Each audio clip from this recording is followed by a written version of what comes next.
Welcome to the 2025 Big Ten Championship game, sponsored by Discover from the house that Peyton built, Lucas Oil Stadium here in downtown Indianapolis. We have the biggest game of the college football season. Undefeated Indiana, undefeated Ohio State, ready to play for all the marbles in the Big Ten Championship. Hi, everybody. I'm Gus Johnson, along with my quarterback, Joel Klatt, and welcome to Indiana. Wow. What are these teams playing for? Not only are they playing for a Big Ten championship, not only are they playing for the top seed in the college football playoffs coming up, but these two teams are also playing, two young men are playing for the Heisman Trophy. I mean, what did we do right? We did something right. We did something man, right. oh man, it's Shevitz. How lucky are we, right? Oh, we are so lucky. How lucky are we? We get to enjoy this tonight here. These two great quarterbacks putting themselves right in the heart of this Heisman Trophy race. Let's start with the Ohio State quarterback, Julian Sayin. In his first year starting for the Buckeyes, all that pressure. He's come in, all he's done is lead the country in completion percentage. And I tell you, it's his poise and his accuracy that just impressed me. And he's got great weapons on the outside. Doesn't have to do it himself. Probably the best weapon in all of college football. Jeremiah Smith to throw to on the outside. 26 touchdowns over the last 2 years. Nobody's better. And they're going to need to attack down the field against this very good Indiana defense. As for Indiana, Curt Cignetti does it again. Yep. He's great. I tell you, this guy, he knows how to coach football. This team is legit. These two teams are the best two teams in all of college football, and their quarterback has really led the way. Comes over from Cal in the transfer portal, and he's been outstanding. Right now, the favorite to win the Heisman Trophy. He's going to have to play great tonight against this really good Buckeyes defense. And on the outside, he's also got a great weapon. Number 13, Elijah Surratt, 11 touchdowns on the year. He's the one that they look to in one-on-one situations on the outside. He's going to have to be great tonight against this Buckeyes defense if Indiana wants to pull off the upset. All right, time now to join the third and fourth members of our team. We'll start with the AAG, the All-American girl, Jenny Taft. Coach Cignetti had a feeling at the beginning of this season, and he wrote it down on a small note card that sits in his office. He hasn't shown anyone this card, but he did give me a preview. He wrote down, I don't know how many rodeos this group has left these coaches, but I believe we can do something special. His players may call themselves misfits, a group of guys that didn't find the perfect home right away out of high school, but have found the perfect home at Indiana. And as for that word misfit, don't say that to Cignetti, because for him, his guys have been everything he's needed and more. Time now to check in with Tom Rinaldi. Thanks a lot, Jenny. Proof that freshman quarterback Julian Sayin is ready for this stage. Ryan Day believes he found it a week ago at Michigan. His first start in the rivalry, his second pass of the game, an interception which led to a field goal. It wasn't about the play, Day said. It was about Sayin's response. No panic, no emotion. Looked at the picture, said, I know the mistake, it won't happen again, and it didn't. 230 passing yards, 3 touchdowns from that point on. It's that poise that Day expects to find in this game, and as the games grow bigger. And Gus, it feels pretty big right now. All right, Tom, I bet you it does. Coming up after the break, a special performance of our national anthem by the marching bands from Ohio State and Indiana. Welcome back to the 2025 Big Ten Championship game. Right now, let's go to public address announcer Tim Sinclair. Fans, if you are able, please stand as we honor America and our armed forces around the world with the playing of our national anthem. Tonight's colors are presented by the Indiana Air National Guard. The marching bands from Indiana and Ohio State proudly combine under the direction of Ohio State's Dr. Christopher Hoke as they lead 513 Big Ten musicians in the playing of our national anthem.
Coming up after the break, team introductions and the coin toss.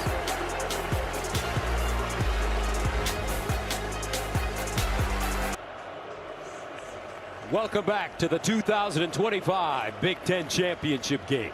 Time now to introduce the teams competing for today's Big Ten Championship. Entering tonight's game with a perfect 12-0 record and making their 7th championship game appearance, the #1 team in the country, the world-famous Ohio State Buckeyes. Ohio State's incredible season has them in pursuit of another national championship. Set the tone early. Week after week, they've answered every challenge. The reigning national champions remain undefeated. They exercise the demons. 1, 2, 3. The offense is dynamic, a well-balanced attack of power and precision, led by their Heisman candidate quarterback. Julian Sayin fires! Touchdown Buckeyes! The defense is dominant, playing at a historic level, suffocating opponents and taking over games. And here it comes! Under pressure, hit! Combined, they have formed an undefeated juggernaut. A program built on toughness, discipline, and brotherhood. A team dreaming of being the first repeat national champion in school history. These are the Ohio State Buckeyes. Please welcome the defending national champion, the Ohio State Buckeyes.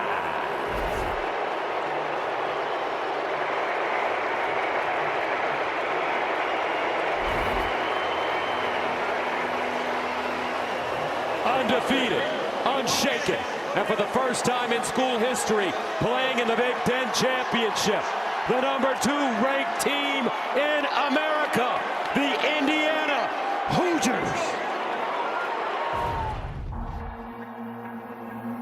They've climbed from the shadows of doubt and emerged as one of the elites. That team right there is capable of playing with anybody in the nation. They're a force to be reckoned with. The Hoosiers are undefeated, ranked #2 in the country, with an explosive offense on the ground and through the air.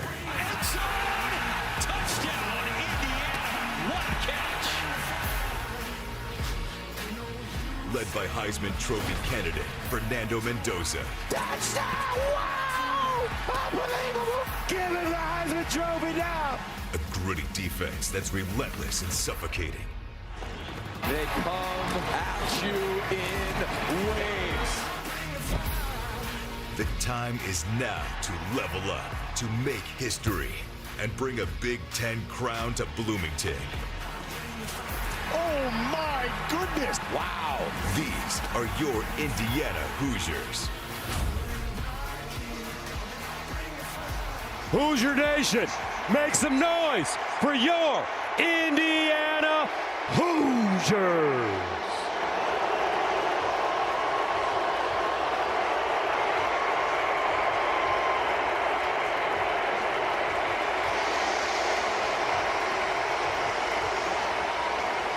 Now let's go downstairs to Tom Rinaldi.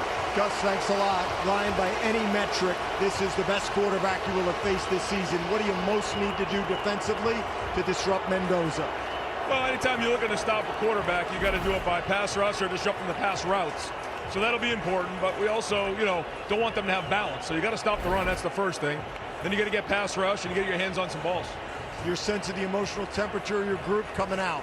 Yeah, it's great. Yeah, these guys are fired up. Got to throw the first punch, come in at halftime, figure out what's going on, and then go into the second half and win it there. Appreciate it. Good luck, Ryan. Jenny? Tom, thank you, Coach. What was your final message to your guys ahead of this championship game? They're a special team, but we got to prove how special we are tonight. How confident are you that you can win this game? Oh, I mean, you can't. Look, you got to go in with confidence, but you got to earn it.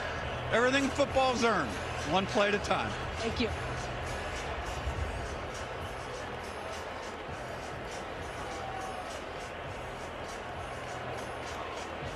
Now let's go downstairs for the coin toss. Captains come in and greet each other.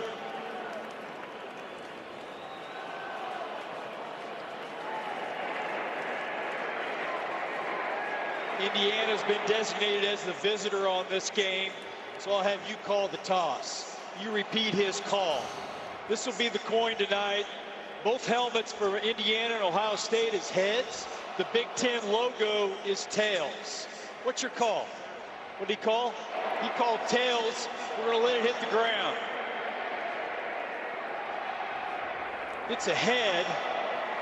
Ohio State won the toss, deferred their choice to the second half. You'll want to receive. Indiana will receive. Put your backs to the goal.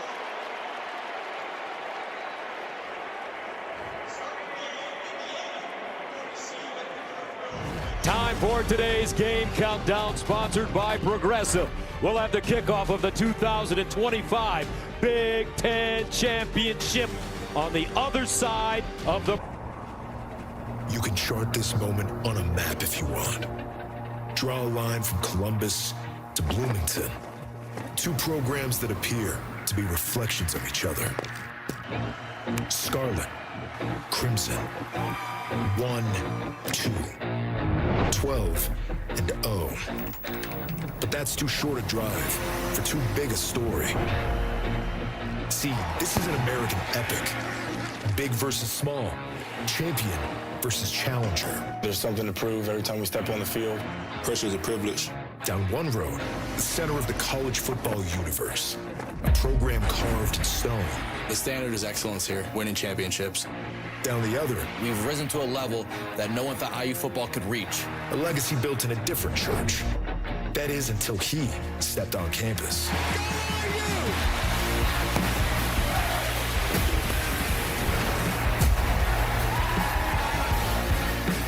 Two roads meet tonight in Indianapolis. Not by fate, not by coincidence, by something harder, something earned. The Buckeyes, the Hoosiers, in the Big Ten Championship on Fox. Welcome back to the 2025 Big Ten Championship game, sponsored by Discover. Ohio State, Indiana. Buckeyes won the toss, deferred. Indiana will receive.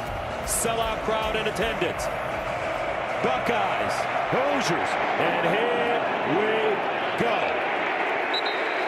And that will bring out Fernando Mendoza, the Cal transfer, having a spectacular season. He is a great decision maker with the ball, on time and on target. The hard part against this Ohio State defense is recognition. What are they in? Where is Caleb Downs, number 2? The X factor for Mendoza tonight, Gus, his legs. In every one of their tough matchups this year, he has created huge conversions, moving the sticks with his legs, and I think he's going to need to do so tonight. Mendoza's thrown 32 touchdown passes this year to only 5 interceptions. First down and 10 of the 25. Hemby in the backfield. Mendoza throwing on first down underneath, and it's caught for gain of 9. Elijah Surratt. Offensively for the Hoosiers. Well, offensively, they've got their quarterback laying on the field. He got hit. I couldn't tell who hit him. Maybe it was Caden Curry, the defensive end. He got popped right when he let go of this ball. Here's 92 Curry. Yeah, he hits him right when he lets go, right in that right shoulder, and he was in pain immediately. That is a legal hit. It was on time. It was low under the head. Curry. His backup is his brother, Alberto Mendoza. And Alberto has played in several games because of all the leads that Indiana has been able to have this season long, but certainly no time on the field in a situation like this one in a Big Ten championship game. Here he comes outside of the pocket. Watch Curry right here. Totally legal hit. Hits him under the strike zone and right in that right shoulder. Man, he just drilled him. This Ohio State defense is so physical. They played physical last week. And good thing for IU, Mendoza up and jogging off the field. I'll tell you what, every single Indiana fan in this building and around the country, heart in their throat right now with the Heisman Trophy candidate laying on the ground, and now his brother jogs on the field. Alberto, what does this do to your play calling? Do you expect a run here if you're Ohio State? Makes it 2nd down and 1. Alberto Mendoza in for his big brother. He'll hand it off, and this is Hemby leaning forward looking for that 1st down. And I think he did get that ball to the 35-yard line, and here we go, 15 back on the field. Listen to this crowd. One thing they'll tell you about Fernando Mendoza, he's taken some shots this year, and he is as tough as they come. Yeah, he's got courage in the pocket. He is courageous in there, and he's made some huge throws, taking contact right to the chest. Big throws against Oregon, Iowa, Penn State down the stretch, and here he is, loosening up that right arm that he just got hit. 1st down and 10 at the 35. And they'll run it straight ahead with Hemby.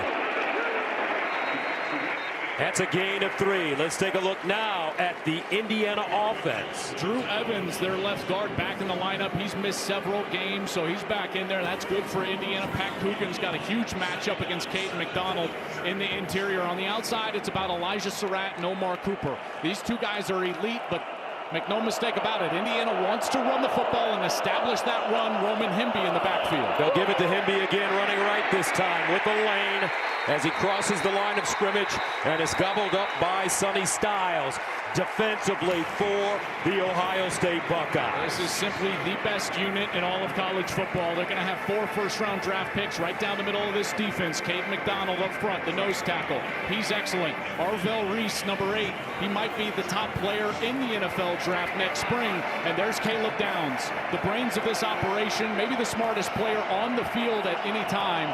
Number 2 plays all over the place, and he is as disruptive as any safety in America. 3rd down and 4 at the 41.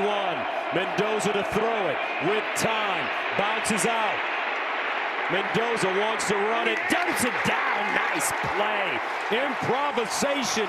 Charlie Becker with the catch. His 21st of the season. A gain of 10 yards. Mendoza is sneaky athletic, and here he gets himself out of the pocket going to the left. And Arvell Reese is trying to track him down, and there's Lorenzo Styles, number 3, who has to come up and defend the quarterback run. And Mendoza, very alert, just dumps it right over the top for Charlie B. And Becker, how about the big catches he's made down the stretch of this season? Charlie B. from Nashville, Tennessee. 1st and 10 at the 49. Mendoza with time, goes deep, has a man, and incomplete. Intended for Omar Cooper. Defensively, Lorenzo Styles Jr. in coverage. And Lorenzo Styles was in man-to-man.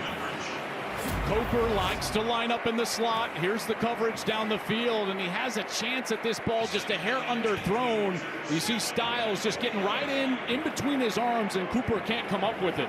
Tell you, these defensive backs for Ohio State, they have been terrific defending those deep passes all year long. 2nd and 10 at the 49.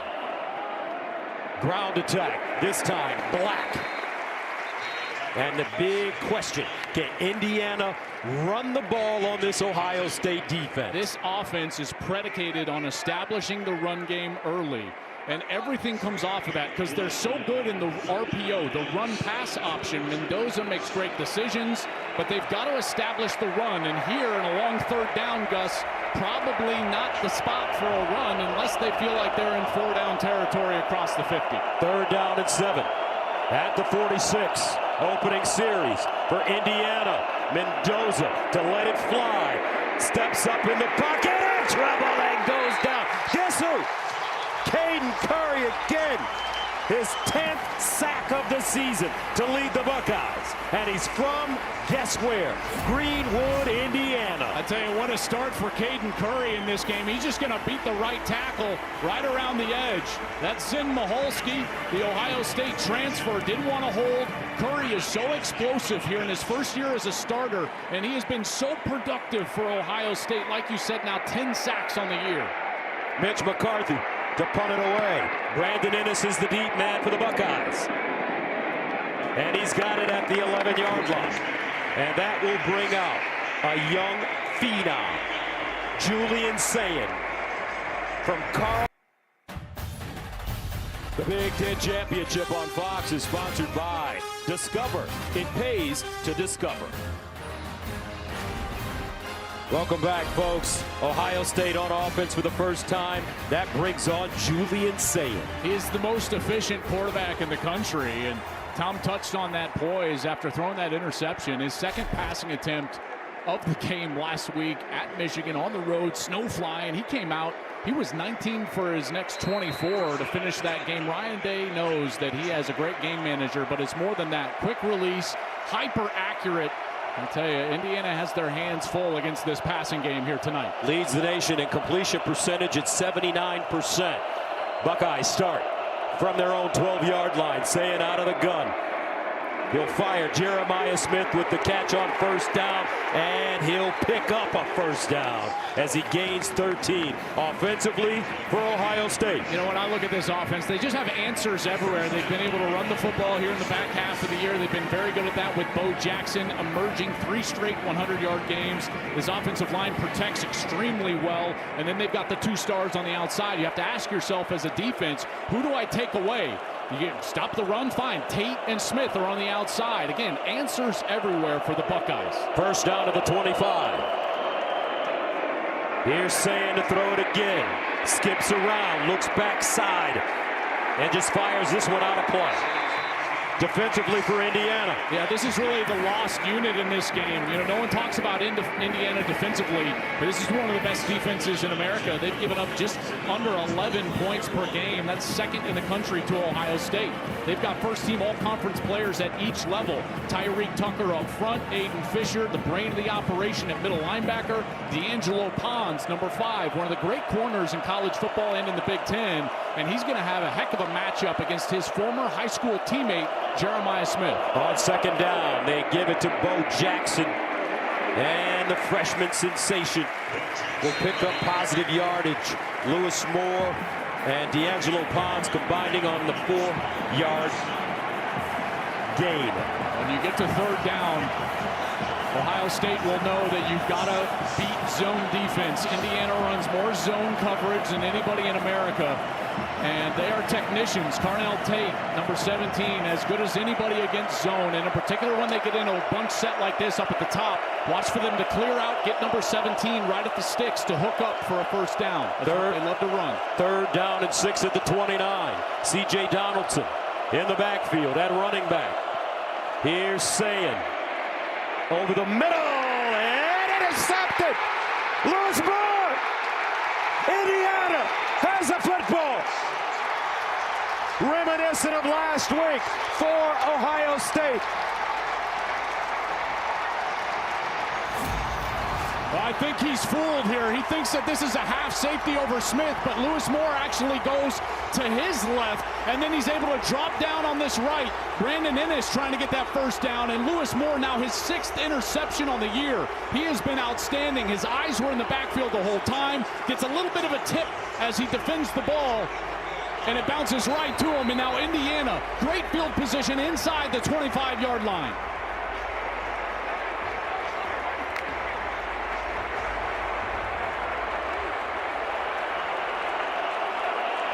First down and 10 for Indiana. At the Ohio State 23. Black runs into a pile led by Sonny Styles. They give him 1. Well, they're trying to establish this run game, but it is very difficult against this stout defensive front. And that run defense is led by Caden McDonald, number 98.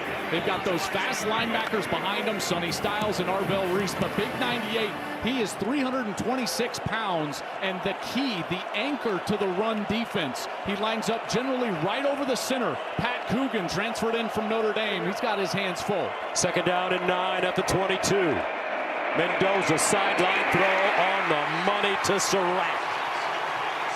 Elijah Surratt came into this game with 48 catches for 650 yards. He's missed games because of a hamstring this year. Gain of 11 on this play. He is an elite wide receiver out on the outside, and what they do better than anybody else in the country is throw those underneath routes. An out route, a back shoulder fade, and when you get down here between the 20 and 10-yard line, you always got to be aware of these slot fades. Watch out for Elijah Surratt here, trying to get himself to the corner. 1st down and 10 at the 11. Here's Mendoza rolling out of the pocket, and a throw it away.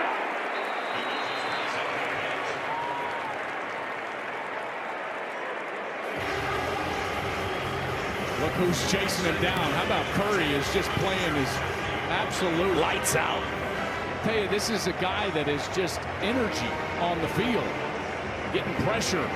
Like you said, Gus, playing just about 20 minutes away from where he grew up. A little homecoming for Curry, and he's making his name known here in Indianapolis. Indiana offered him a scholarship.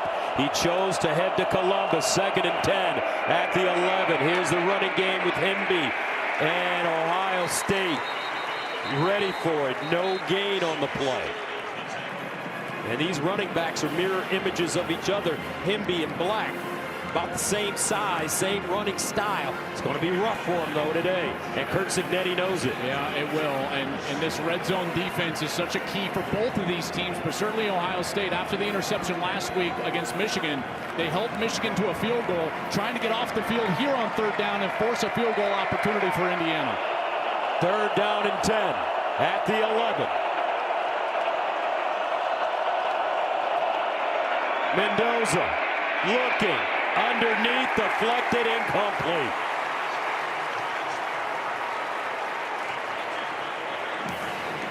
Ohio State bringing pressure. And it's Curry again.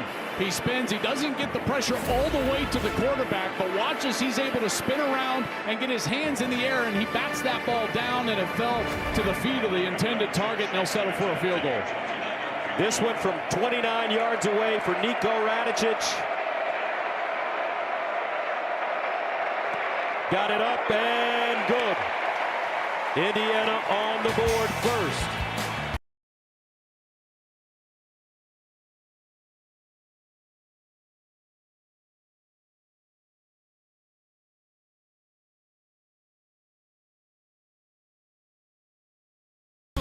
Indiana strikes first after the interception. Settling for the field goal, Julian Sayin. This is reminiscent of what happened last week. It sure is. Now, he bounced back last week, but I would venture to say this defense that he's facing today is a better defense. And this one caught by Ennis. Let's check in with Tom. Gus, you can call it deja vu. Last week it was the 2nd passing attempt at Michigan that got picked. This week the 3rd. We told you about how he responded without panic or emotion a week ago. Same exact scene played out on the bench. Picked up the tablet, reviewed the pictures, put on the headset, talked to the coaches upstairs, and then was the first player off the bench to congratulate the defense for getting the hold to keep them to a field goal. Didn't see any overt reaction from the freshman. We'll have to see if he responds the way he did a week ago in the snow and the cold. Guys? All right, thank you very much, Tom. 1st and 10 of the 25 now for Sayin and the Buckeyes. Play fake. Sideline throw. Jeremiah Smith out of bounds. He'll pick up 6, maybe 7 yards on the play in front of his high school teammate, D'Angelo Pons. That's a great matchup to watch. Yeah, it really is. And these two guys have been going at it for a long time. They were high school teammates for a year. The hard part for Pons, who's just an incredible player. He's only 5'9", 173 pounds, though. So he's given up 6 inches and 50 pounds to Jeremiah Smith, who's 6'3", 223. 2nd and 3. Sayin in trouble. Dances out of the pocket, throws on the move, and out of bounds. The catch is made by Carnell Tate. And it looks like he has the first down.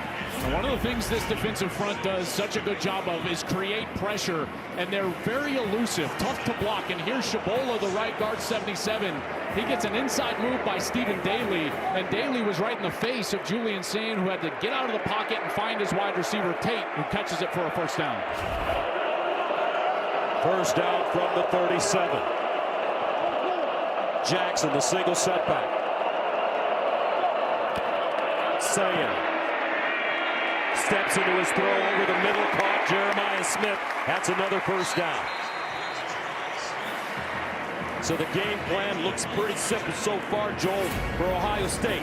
Keep Jeremiah's hands full. Yeah, why not, right? Because number 4 is a great player. Watch, he slips. Looks like he's on ice skates, and he's still able to find his feet and get back to the football. Sayin trusts him enough there. He gives him the ball, and it's another first down for Ohio State. Smith came into this game with 72 catches for 942 yards and 11 touchdowns receiving. First down at midfield. Bo Jackson turns it up, finds a seam, and Bo Lamar Jackson having an incredible season, gains 7. Let's check in with Jenny.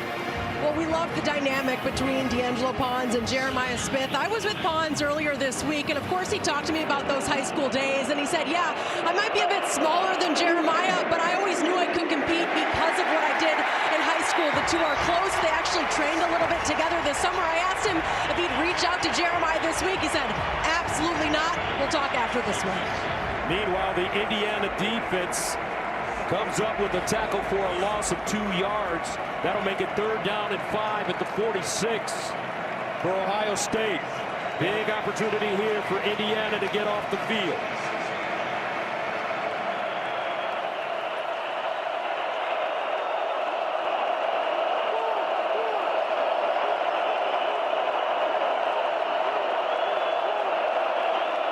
Donaldson replaces Jackson. Sayin to throw it. Sayin. No, and again! He slammed in the backfield. Hardy with the sack. And Ohio State will have to punt it away.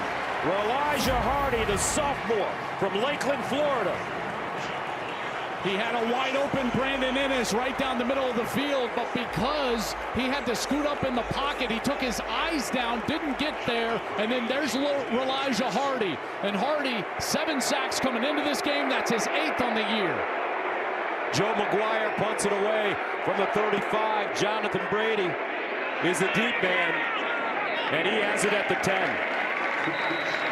39-yard punt. This game for the Big Ten Championship and maybe the Heisman Trophy. Back after this. A prize of $100,000 in tuition from Dr. Pepper. 3-0, our score. 3:07 to play here in the first quarter. Indiana leading Ohio State. The Buckeyes, the reigning national champions. Curt Cignetti does it again. His team number 2, undefeated. Both heading back to the college football playoffs. But right now, a championship on the line. First down and 10 for Mendoza at the 11. Play fake, sideline, quick. Charlie Becker, incomplete. Igmignosin in coverage. Let's go downstairs and check in with Jenny. Something I've been monitoring down here for Indiana. Omar Cooper Jr. currently questionable. A lower body injury, Gus. He's been limping in and out of the medical tent. They have been examining his right leg, his right side, his knee, his ankle. He just left for the locker room. I'll keep you posted with the latest. And that could be a huge loss for the Hoosiers. He's been playing some lights out football this year. Here's a handoff. Hemby, this time with room. Roman Hemby, the Maryland transfer. A gain of 8 as he just rockets through the hole. Yeah, both of these backs, but in particular Roman Hemby, they run so hard. They don't waste movement. They get themselves right upfield, keep them on schedule for a 3rd and short like this. 3rd down and 2 at the 19.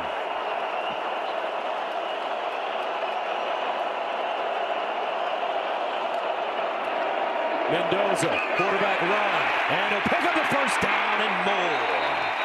And that's one of the aspects of Mendoza's game that makes him dangerous. That really is, and what they need is you always have to have a good block from your running back. And watch Roman Hemby. He's going to come up and just get enough of Sonny Styles and allows Mendoza to get over to that left side and get the line to gain. But that's something that they have all year long. When they need one of those 3rd and shorts, it's a zone read or it's a quarterback draw. But Mendoza, he is sneaky athletic. And like I said at the beginning of the game, his legs were going to be a factor. He's rushed for 243 yards this season and 6 rushing touchdowns. On first down, intercepted is Mendoza.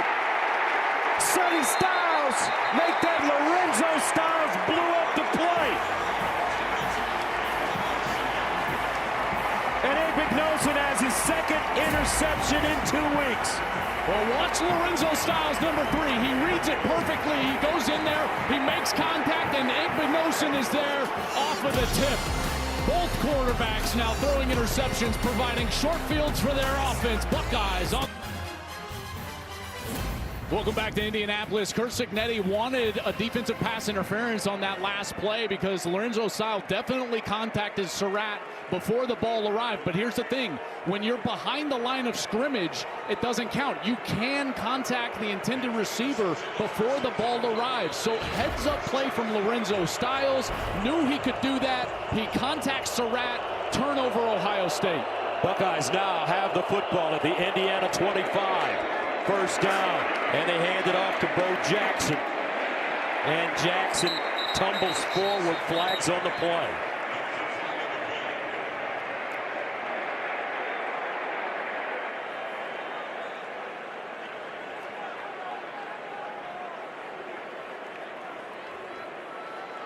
Personal foul, face mask, defense number 97, half the distance to the goal, first down. That's Mario Landino, the sophomore from Pennsylvania.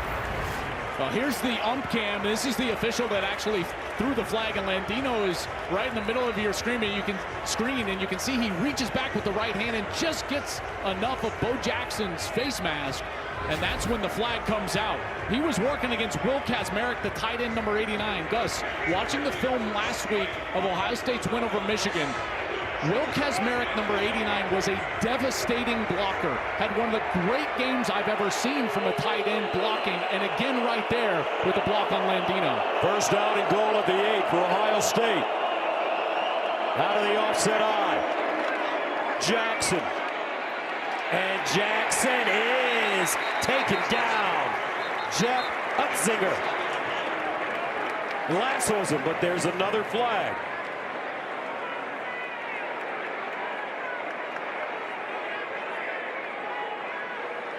Offside. Defense number 8 lined up in the neutral zone. 5-yard penalty, first down. There's Stephen Daly, the defensive end, closest to the official who calls that penalty, and just lined up clearly with his helmet over the ball in the neutral zone. There you see the flag come out as Ohio State is trying to establish this run game like they did a week ago. So instead of the tackle for the loss, first down and goal at the 4.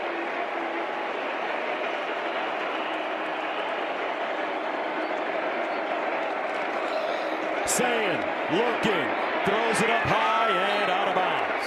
That's great coverage by Pons. That is great coverage.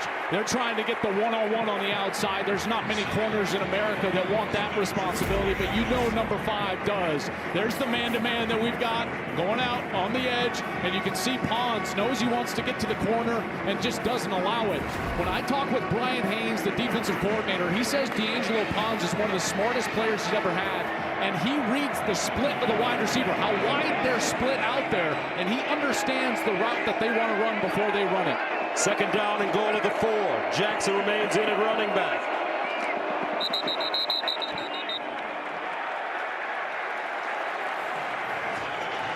False start. Offense number 25. 5-yard penalty, Second down. You know, if you wanted to point to one weakness that this Ohio State team has, it's offensively the red zone. Trying to convert these possessions into touchdowns. They were turned away last year against Indiana in the red zone on a possession. They were turned away last week, had to settle for a field goal. They had 6 snaps inside of the 5-yard line in that possession against Michigan. And here backing up against the Hoosiers. 3 flags in the last 4 plays. Second down and goal now at the 9 for Ohio State.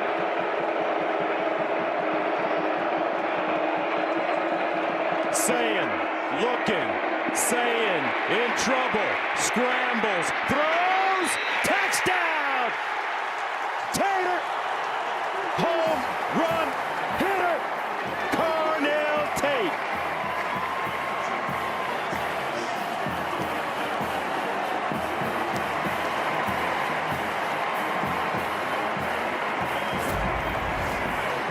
Well, it really starts with protection here with Julian Sayin. He gets all the time in the world, and you're going to see from the left side of your screen, Carnell Tate in her right there. And as Sayin escapes the pocket, now Tate is wide open. And Sayin finds him for an easy touchdown, and Ohio State is able to convert the turnover into points. Jaden Fielding in for the extra point. And it's good. 7-3. Buckeyes respond. Carnell Tate, just a spectacular player. His 9th receiving touchdown of the season. They initially wanted to double team both Smith and Tate on that play. But because it was extended by Sayin, getting himself outside of the pocket, Tate was able to go all the way across the field. One of the things that I love watching Tate on Carnell Tate is his awareness of space and situation. He thought he was open initially, but he knew as Sayin left the pocket, in particular to his right, to keep going. He got to the back of the end zone. It's a perfect scramble rule from the wide receiver, and he's wide open for the touchdown. What a sensational player Carnell Tate is. Tate has missed time this season because of injury, undisclosed. Came back last week against Michigan. Had a big-time touchdown in that one. And right now he gives Ohio State the lead. And this one kicked out of the end zone. Tomorrow, Joe Burrow and the Bengals take on Josh Allen and the Bills for other regional action. Then in America's Game of the Week, Caleb Williams leads the Bears in a pivotal NFC North showdown against Jordan Love and the Packers for Rams Cardinals. Check local listings for the games in your area only on FOS. So how do the Hoosiers respond?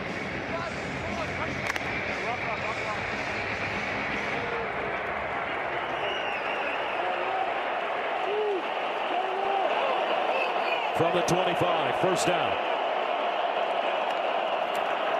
Mendoza with time. Mendoza winds up. Down the field, Becker, incomplete. And a flag. Lorenzo Styles in coverage.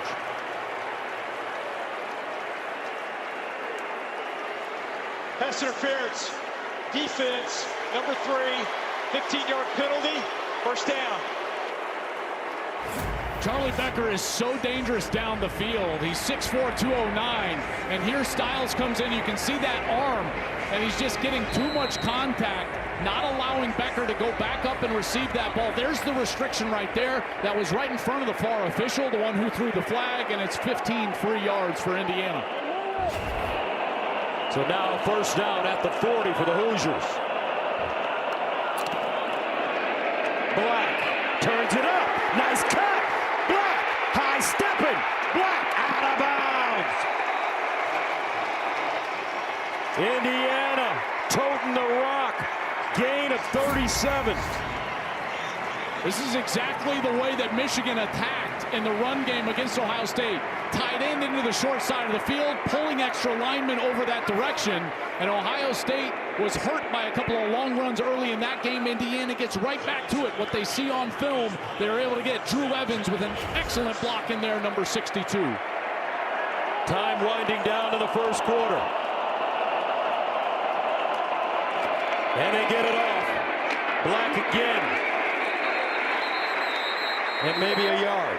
Sonny Styles. But that takes us to the end of the first quarter, and what an interesting first quarter it was. 7-3 Buckeyes. Hoosiers with the ball. Drive it. Start of the second quarter. 7-3. Ohio State leads Indiana. Hoosiers, though, with the ball. Second down and 9 at the 22. Well, they've been aggressive, haven't they? Taking shots down the field. Now they get this big run. Now set up here with the possession inside the 25. Hemby in the backfield. They give it to him with a lane. And Hemby gains about 3 yards as he popped it through. Caden Curry, who's been all over the field here in the first quarter. Now the second quarter. He has turned into just a sensational player. Remember, they lost all 4 of their defensive linemen from a year ago, lost their defensive coordinator. Matt Patricia comes in here as the play caller on defense, and all these new faces for the defensive line for Ohio State. They have been terrific all season long. Third down and 6 at the 19. Surratt, he's the go-to guy on the back shoulder. Mendoza looks that way, in trouble, scrambling. Mendoza goes down behind the line of scrimmage. Kenyatta Jackson Jr. 6.5 sacks now on the season, a loss of 2.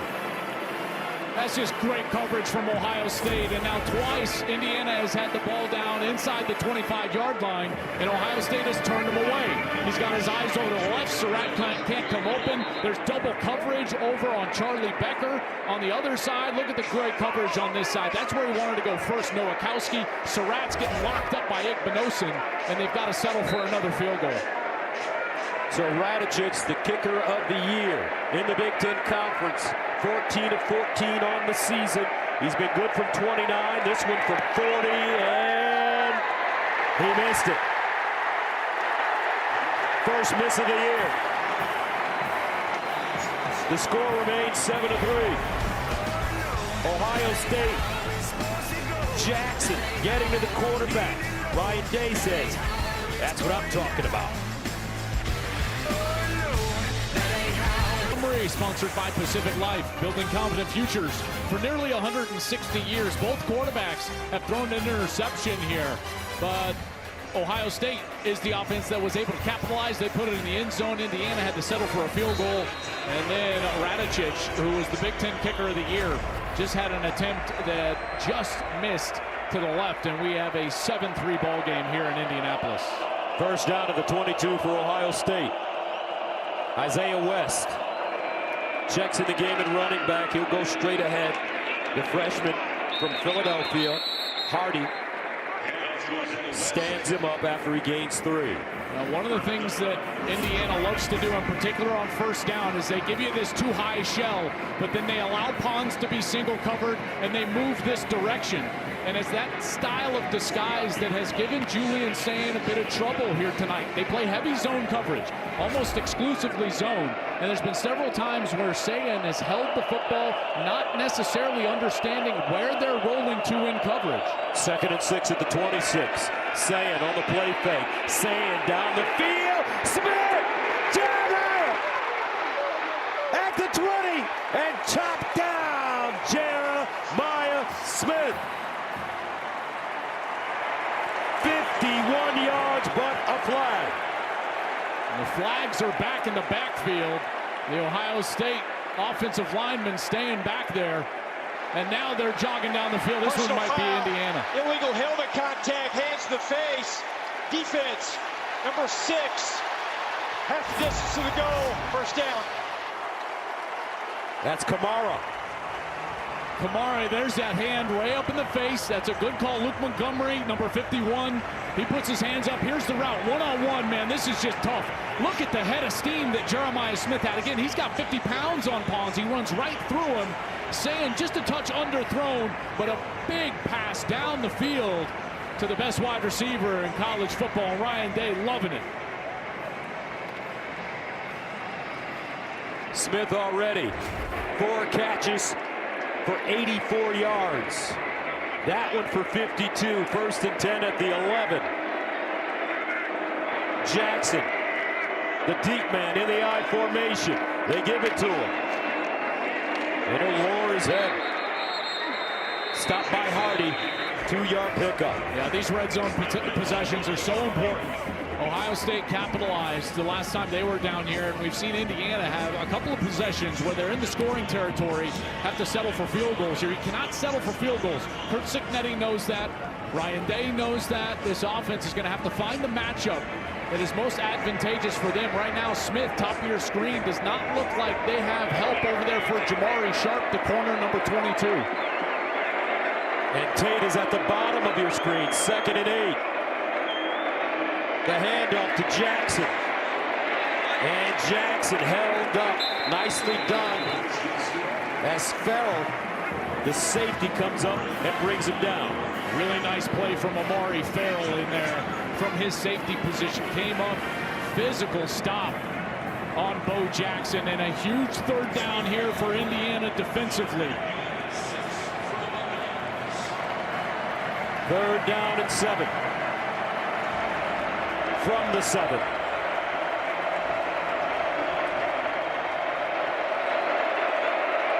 Max Clear, the tight end in the slot, near side. Sayin rolls out in that direction and is dragged down from behind by Isaiah Jones.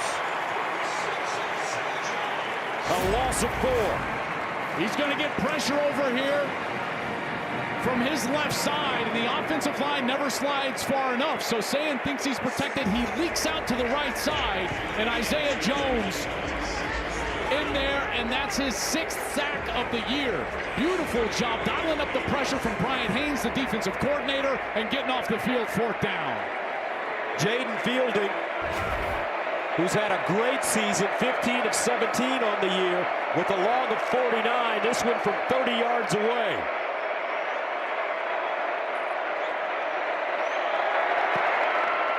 And it's good. 10-3, Ohio State. 10:08 to play, 2nd quarter. Back to the Big Ten Championship game right after this. It's a sea of orange thanks to custom wristbands for fans here at Lucas Oil. Sponsored by Discover, the official credit card of the Big Ten Conference.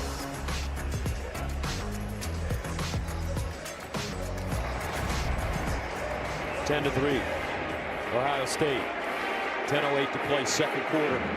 Indiana. Get an opportunity to respond. They hold the Buckeyes to a field goal. That was a giant stop. You keep it to a 1-possession game. You gain some confidence defensively after the big play to Jeremiah Smith. And give the ball back to that man, Fernando Mendoza, in this IU offense. What's going through his mind right now, Joe? You know, I think the loss of Omar Cooper is really big deal for this Indiana team. All right, let's go downstairs and check it with Tom. Well, Gus, after Julian Sayin was flushed from the pocket on that 3rd down, his shoe ejected and went about 10 yards farther than he did as he came out of bounds. You see it there as he gets the tackle to the boundary. See how far the shoe flew. Then as he made his way back toward the bench, couldn't tell if it was a limp simply because he didn't have a shoe on. Now getting heavily taped along that foot. Struggle to get the shoe back on. Now with tape, just something to keep an eye on in terms of his mobility when he comes back. Good point, Tom. Thank you very much, and we will keep an eye on it. 1st and 10 of the 25. Mendoza without one of his weapons. Near far side, caught out of bounds.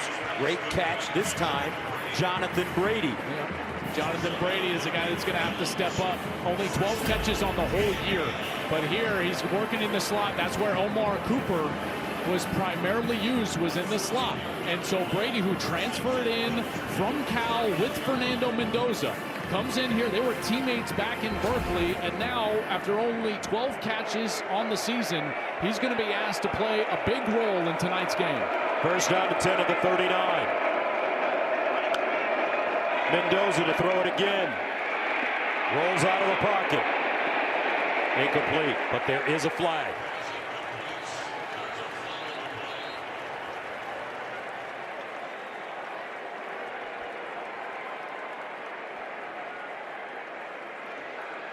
Holding, offense, number 74, 10-yard penalty, first down. Well, they call this one on Bray Lynch, the right guard. He was working on Caden McDonald.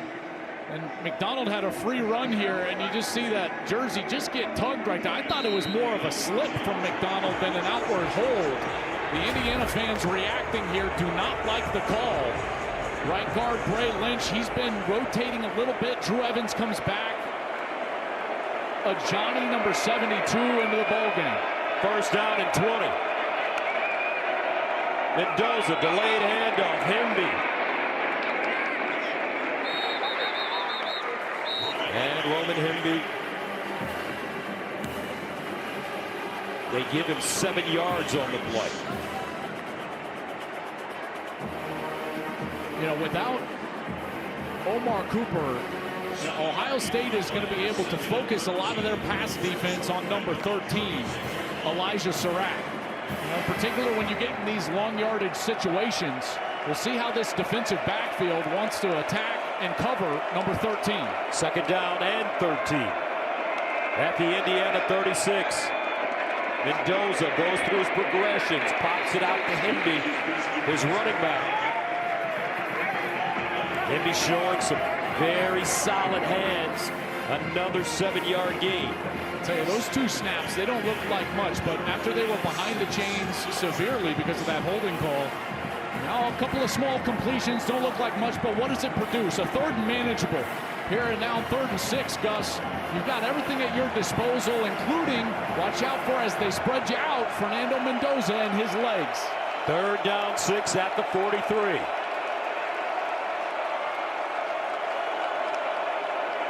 Mendoza sprints out, sets up, delivers, and caught on the sideline. That was a rocket gain of 11.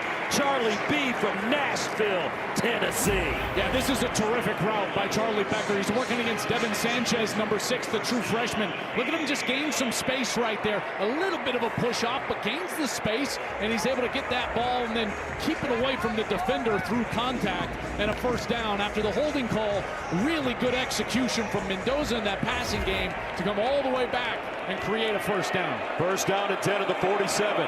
Looks like the Hoosiers may have figured something out. Mendoza hands it off. Black cuts it up. Gain of 2. Now, the difficult part about trying to establish the run against this Ohio State defensive line is they just do not give ground.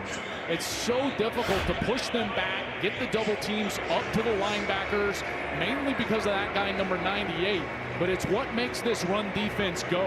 Caden Curry's great against the run. These guys, they just do not give ground. Second down and 8 at the 45.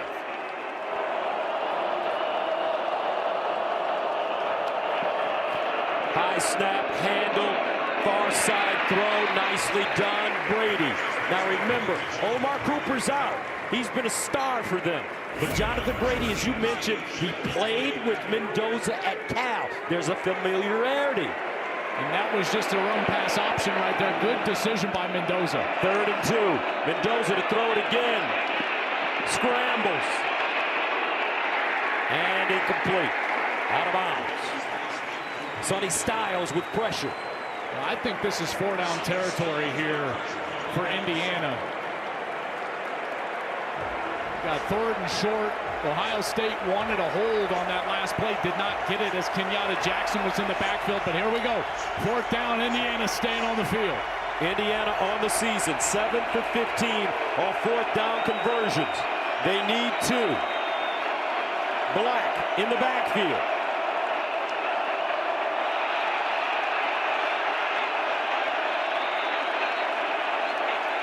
And a timeout called by the Hoosiers. Tried to draw him offside. Almost worked, but didn't.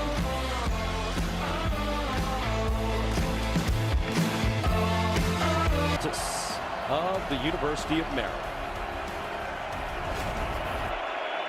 4th down and 2 for IU at the 39.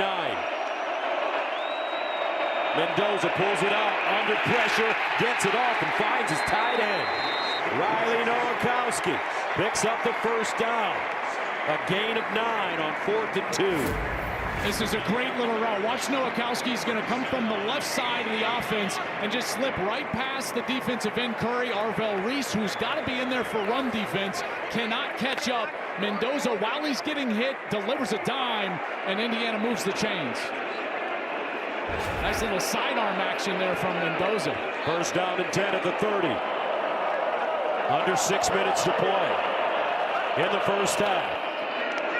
Black with a burst, and he just rockets through the hole and gets close to that 1st down marker. They give him 9.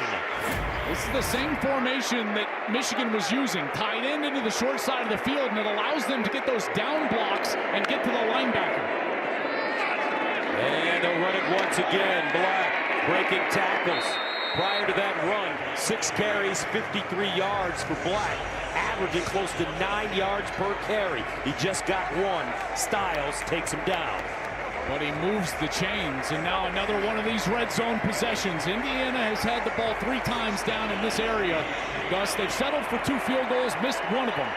Gotta convert for touchdowns, and maybe you just think about taking a shot. Maybe you get one of these guys, Charlie Becker, Surratt. You've got Jonathan Brady. Get him on a corner. 1st down and 10 at the 20.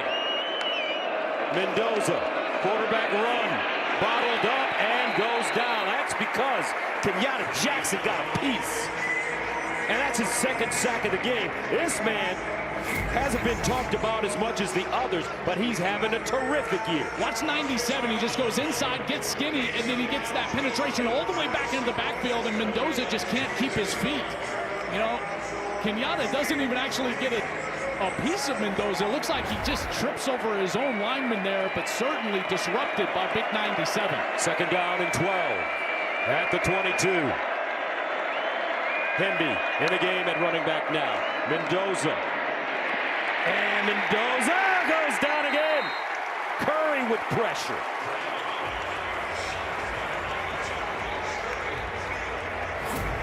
Well, their normal right tackle, Khalil Benson, has been banged up over the last few weeks. So Zen Michalski, a backup, is out at right tackle, and Curry is getting after him. Michalski transferred to Indiana from Ohio State this last offseason. He started 1 game for the Buckeyes in his career there, and now Curry taking advantage of his former teammate. 3rd down and 15 at the 25. Mendoza underneath. Nowakowski trying to get outside. Turns it up and out of bounds. They give him 10 on 3rd and 15. So a decision now for Curt Cignetti. 4th down. I think they're going to run Radicic out here and attempt another field goal. This is a huge win again for Ohio State. Again, forcing field goals. This is a great red zone defense. Matt Patricia dialing up the schemes. Nice play there on 3rd to force this field goal opportunity. Radicic, he's been good from 30. This one up and good.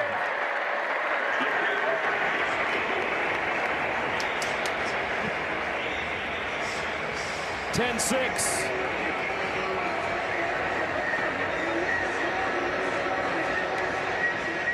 This holiday season, Fox Sports and Purple Heart Homes are teaming up to provide housing solutions for our nation's aging and disabled veterans through the Hearts for the Holidays campaign. To learn how you can help heal hearts one home at a time, scan the QR code or visit go.fox/Purple Heart Homes. What a game, 10-6, Big Ten championship. The #1 and #2 teams in the nation, both undefeated. Ohio State, the reigning national champions. This game is not only for the championship of the Big Ten Conference, but also for the top seed in the college football playoffs. And maybe the Heisman Trophy. But how about these defenses? Oh my goodness. Both of these defenses have been outstanding so far tonight. Best two defenses in all of America.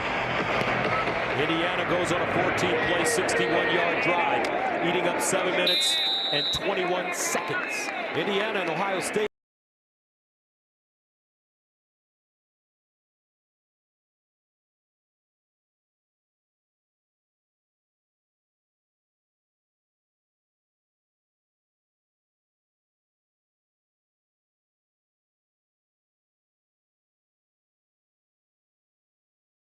Coming in, obviously the quarterbacks trying to compete for the Heisman Trophy, but it's been these defenses that have been outstanding here so far through the first two quarters. But this is a big opportunity for Ohio State. They received the second half kick.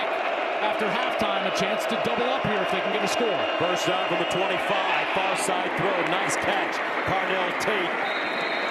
And Tatum with the first down. Gain of 11.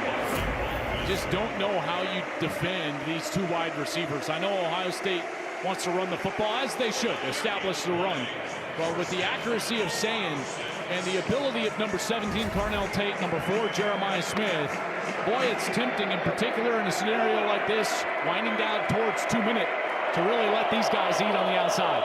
First down at the 36. Indiana showing blitz. Now they back out of it. Sayin directing traffic.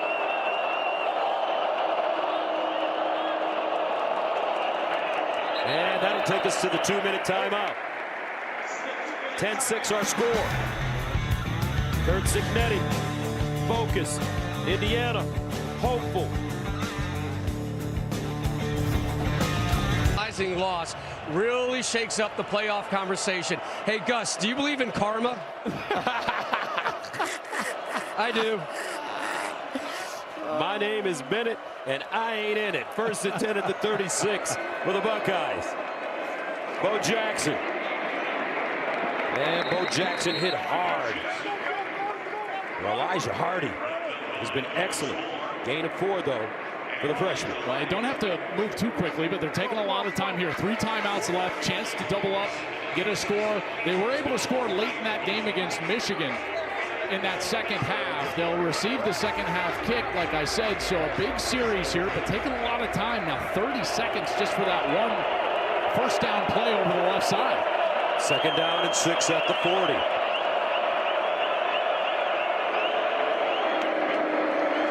Sayin, double clutch. Sayin is sacked.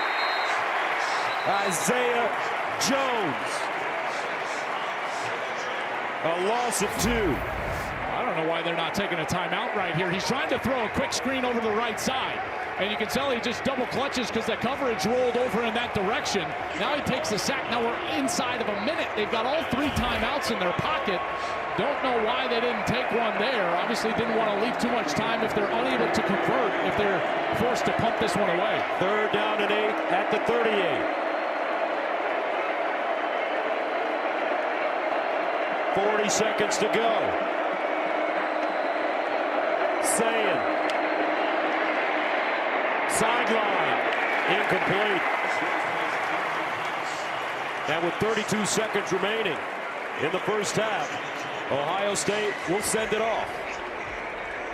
Well, I don't know why Indiana didn't take a timeout there with all of that before the third down play. You could tell that Ryan Day was just going to play conservatively there, drain the clock, try to not leave too much for Indiana. I thought Curt Cignetti with 2 in his pocket could have taken one. They could have gotten the ball back with about 55 seconds left.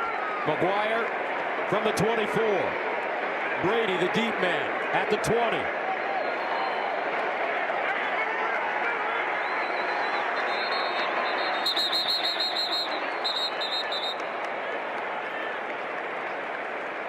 Charge timeout, Ohio State, their first.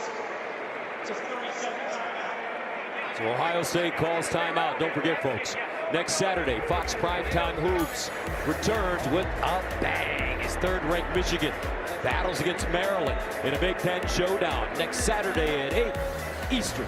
on Fox. How about some of those big wins that Michigan basketball team had? My goodness. Oh my gosh. I saw a game, they had 74 points in the first half. Unbelievable. That is Dusty May. Indiana will have just under 30 seconds and a couple timeouts. They do not have their long-range kicker, Brendan Franke. He's been injured. Niko Radicic, their kicker, his longest attempt, that was really from 46, so they're going to have to drive this ball away. He's under 32nd. McGuire sends it away. Brady. And he has the fair catch inside the 15. 48-yard punt. Indiana, 2 timeouts left, 25 seconds to play in the first half. Now, here's what they have been able to do, though, this year. If you go back to the Oregon game, they got the ball in a similar situation right before the half against the Ducks on the road, and they were able to drive down quickly and get a late field goal before the half. They also drove the length of the field against Penn State. What they like to do is run seam routes with their interior wide receivers right down the middle, and then dropouts on the outside near the sideline. And they'll hand it off. Henby. And that should take us to the end of the first half. Your thoughts on what's transpired here, Joel? Really conservative coaching here in the last 2 minutes. I was ready for some fireworks from both of these guys, but each of them trusting their defense. Their defenses have been outstanding. Ryan Day takes it into the locker room, and Fernando Mendoza and this IU offense is going to have to find a way to convert these red zone possessions into touchdowns. Don't forget, after the break, join Rob Stone and the boys with the State Farm halftime show right. Welcome back to the 2025 Big Ten Championship game, sponsored by Discover. And what a game we have going on so far as we prepare for the second half. 10-6, number 1 versus number 2. Gus Johnson along with my QB Joel Klatt. Indiana averages 44 points a game, second in the nation. Ohio State averages 37 points a game, 13th in the nation. It's 10-6. Yeah, that's right, because they're facing the 1 and 2 ranked defenses in the country. These defenses have been outstanding, haven't they? In particular, when their backs are against the wall in the red zone, that's really been the difference in the game so far. A couple of mistakes by the offenses. Lewis Moore, safety for Indiana, picks it off, but Ohio State held Indiana to a field goal. Then Fernando Mendoza returned the favor, a pick by Davison Igbinosun, but this time Ohio State was able to capitalize, put it in the end zone for that Carnell Tate touchdown. Kalon Black, beautiful run over the left side, set him up in scoring position, but a missed field goal for Indiana, and that's where we stand. You know, it was a big play down the field for Ohio State. Jeremiah Smith, 52 yards. Ohio State had to settle for a field goal. The defenses have been outstanding, and namely, and the guys touched on this at halftime, Indiana's defense on third down has been outstanding. They are 0-4, Ohio State, converting on third down, not one. And Julian Sayin is having some problems right now locating that defense. Now, Tom told us he was dealing with a little bit of a lower extremity. He's got that ankle taped up, but he has not been himself and not been in rhythm so far here tonight. Lowest scoring half of the season for Indiana. Ennis is the deep man. Twin will send it away. And Ennis. A solid return. Let's go downstairs to Jenny. Well, Indiana was fired up coming back out here, Gus. I pulled Coach Signetti aside. I said, short and sweet, Coach, how do you score touchdowns in the second half? In typical Sig fashion, he said, well, we got to score and cross that goal line first. He then got serious. I asked him about Fernando Mendoza. He said he was unaffected by that early hit, but we do have to continue to protect our quarterback. As for Omar Cooper Jr.'s status, he said, I simply don't know. I like what our defense is doing, but we need a huge stop right here. All right, Jenny, 1st and 10 of the 27 for the Buckeyes. Play fake, Sayin rolls out of the pocket, dumps it down to his tight end. And this time, it's Kazmarek close to a first. Let's go downstairs to Tom. Well, talking to Ryan Day coming out, it's as if he heard Joel Klatt and stressed the importance of the performance in the red area, saying the defense doing well to limit their points, but when the Buckeyes get in that red zone, they need to score. As for the message to his team, he said, we're winning this game. We need to win the first 4 minutes of the second half. We're going to have the ball and go from there. As for Julian Sayin, he said the poise that he's shown hasn't surprised him, and he expects the same in this half. All right, on 2nd and 1. First down. Jackson with a burst.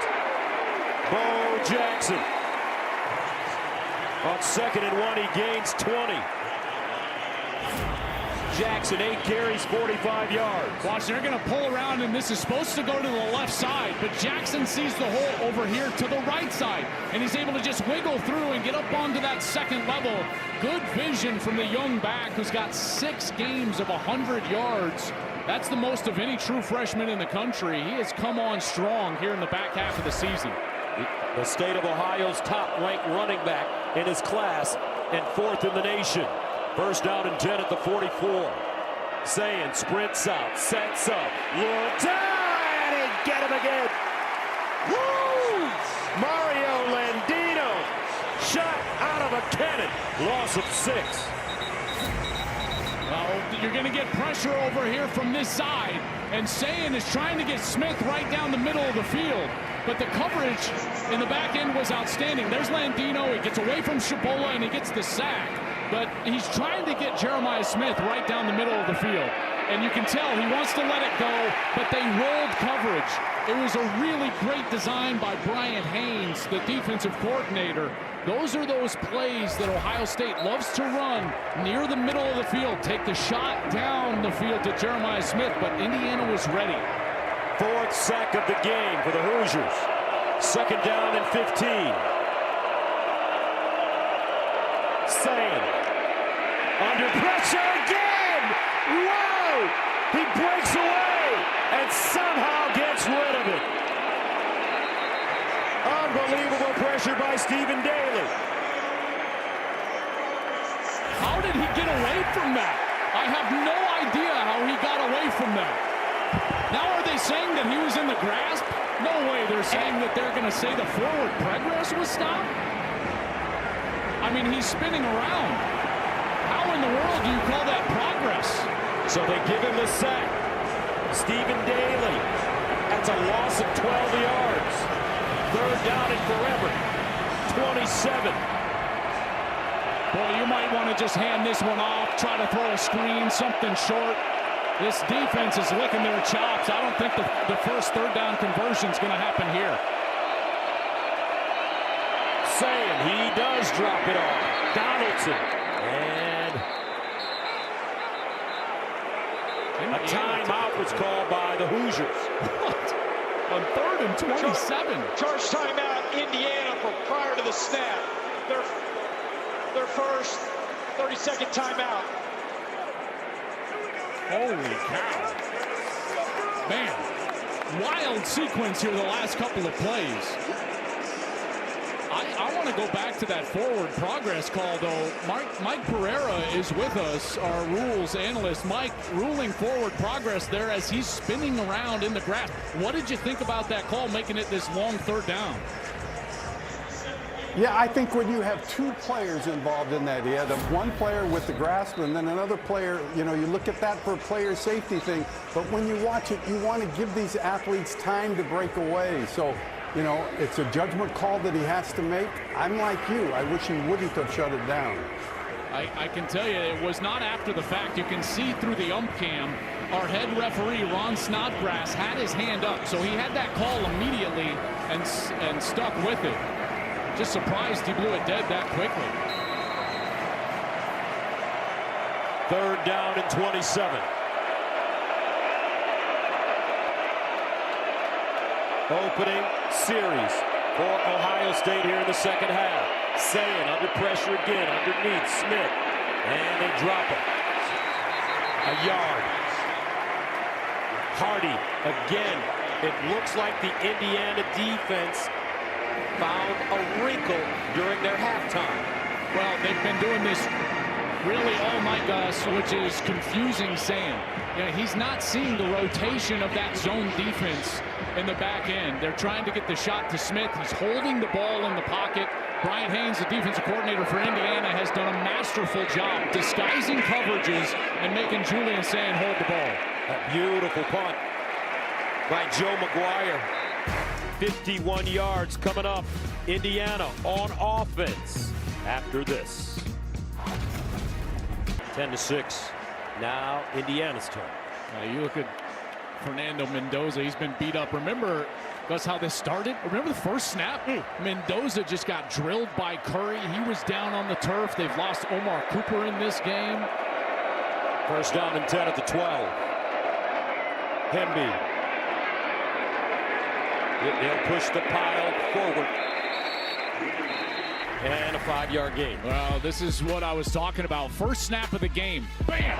Caden Curry drills Fernando Mendoza. He laid down on the field, had to stop the game. 3 plays later, Omar Cooper. He tried a deep shot. He comes down a little gimpy. He limped off the field, has not returned. So a couple of their stars, there's Cooper on the sideline that they don't have. And obviously Mendoza battling through. You see those scars on his elbows. He has been courageous all season long, and he'll have to be so again here tonight. Second down and 5 at the 17. Hemby again. It'll get close to the 20. Well, they've got to establish the run game. They just really didn't do that outside of a couple nice runs that they had into the short side of the field. They didn't have the consistent run game that we've come to know from Indiana this year. And when they can get that for Curt Cignetti, what they can get to is the run-pass option or the play-action pass, getting Mendoza outside of the pocket, away from that rush of Ohio State. Get him on the move. I think that's where he can be most dangerous here in the second half. Third down and 2 at the 20-yard line. Remember, Mendoza's got great wheels. Mendoza steps up, down the field. Caught! Inside the 30. Charlie B. from Nashville, Tennessee. What a route from Becker. Right past Lorenzo Styles. This guy is so good in the contested catch, 50-50 situation, and he fights through that right arm of Styles for a massive catch. 51 yards, first down at the 29. Hemby slashing, crashing, and smashing his way for a first down. Well, you talk about momentum. You should feel the energy in this building from the IU faithful. Ohio State, #1 in the country, defending national champion, has not trailed in the second half all year. The entire country has been waiting to see this Buckeye team face adversity, get taken into deep water. Thus, we might be watching it right now. First down and 10 at the 19. Mendoza hands it off. Black. And he's ridden down after he crosses the line of scrimmage. Sonny Styles. Remember, not only is this game for the Big Ten Championship, it's also for the #1 seed in the upcoming college football playoff. It's also for the Heisman Trophy. Fernando Mendoza. Julian Sayin. Mano a mano. Second down and 8. Mendoza play fake. Looks backside. Dances. Pulls it back. Rolls out and gets rid of it. Great coverage by the Ohio State secondary. This is a broken record. This is the 4th trip inside of the red zone for Indiana. And what do we see? As Coach Meyer told us on the halftime, something nondescript on first down, little to no yards. Then on second down, great coverage. Mendoza has to escape, and now a long third down. You got to find the matchup. Where is Elijah Surratt? Can you get to him on a dropout, a slot fade, something in a one-on-one number 13? Third down and 8 at the 17. Becker's been a go-to man as well.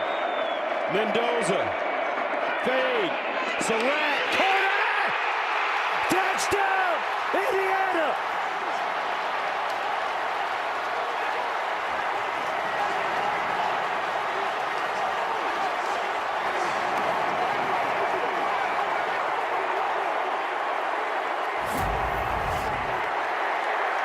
Well, here's Surratt, one-on-one with Jermaine Matthews, and he fights through the contact, and again, what do we see time and time again? It's the back shoulder, allowing Surratt to adjust back to that back shoulder. Nobody in America does it better than Indiana. Fernando Mendoza and Elijah Surratt for a touchdown. Extra point, and it's good. 7 plays, covering 88 yards. Indiana scores in 3 minutes and 30 seconds. Surratt, always open at Waffle House.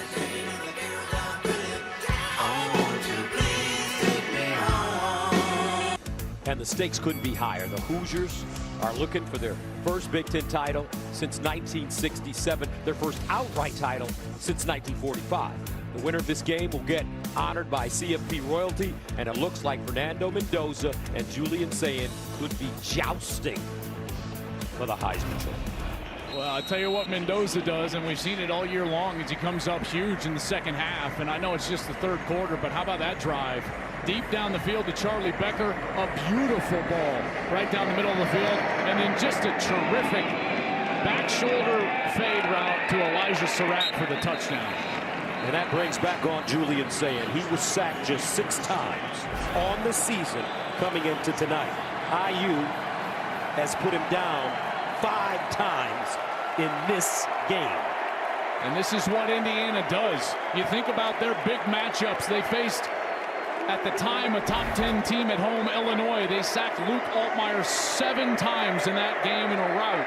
They went up to Oregon. Dante Moore has not been pressured all season long. 6 sacks on Dante Moore, and they're doing it again here tonight to Julian Sayin with those 5 sacks you mentioned. This is the first time Ohio State has trailed in the second half all season. 1st and 10 of the 25. And they'll run it with Bo Jackson. And Jackson dives forward. They give him 7. Ohio State has just had nothing going. 146 total yards of offense. They haven't been able to run the ball. Jackson's been okay, 9 for 52. But with those sacks, it goes all the way back to 27 yards. Ryan Day got to find something and calm his quarterback down. Julian Sayin not seeing this defense and the disguise of the safeties. 2nd and 3. Jackson trying to set up his blocks, but Indiana not fooled. And that's a loss of 1. Hardy again and again and again. And again, a 3rd down, which we've seen time and time again this entire game. Indiana and their coordinator, Brian Haynes, the defensive coordinator, dialing up with the skies to confuse Julian Sayin, forcing him to hold the football and allow that rush, the elusive defensive line, to get pressure. 3rd down and 4 to 31.